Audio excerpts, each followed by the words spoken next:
I've got a report that says you had about 4%. You have about 4% of your fund in Nintendo at the end of June. Is that correct? That's correct. Yes. That's correct. Yes. Okay, so what more would you like to see Nintendo do?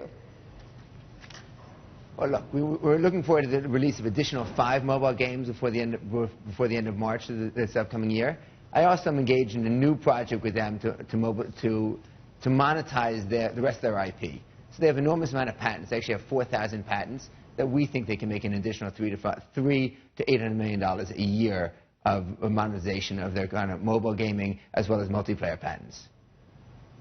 And how do you expect that to flow through to their share price? Well, so we've seen the share price add at the current stages. I think the chart you put on a little earlier is not necessarily long enough. So I think actually if you look at the chart from, if you expand that chart out to the end of June, you see the stock prices are still up. There you go, right? So you see the share price up from 13,700 to, yes, it had a top price of 32,700 down to where it is right now, roughly at 23,200, roughly unchanged on the day. So the stock has already added, today's terms, $12 billion in market cap since release of Pokémon GO.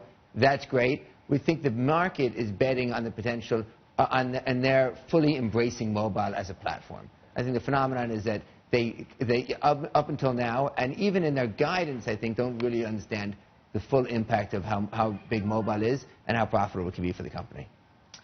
Seth, it's Akiko here in Singapore. I have to ask you, you've been quite bullish on Nintendo for some time, really instrumental in pushing the company towards mobile gaming. But when you look at what Nintendo has released, you start with Miitomo earlier this year, which was considered by a lot of followers as a disappointment. You look at a game like Pokémon GO, this was developed not by Nintendo alone, but with Niantic.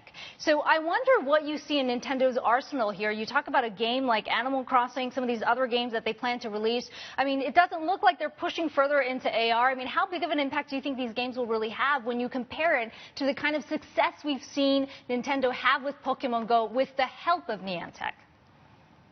There's no question they need help. They've actually reached out for help. There's no coincidence that they've partnered with somebody else instead of doing it internally to develop those 5 games they have outstanding. So DNA is their partner in this. And yes, we're all hopeful that beyond Animal Crossing and beyond Fire Emblem, that we're going to go ahead and see Mario and Luigi on our phones.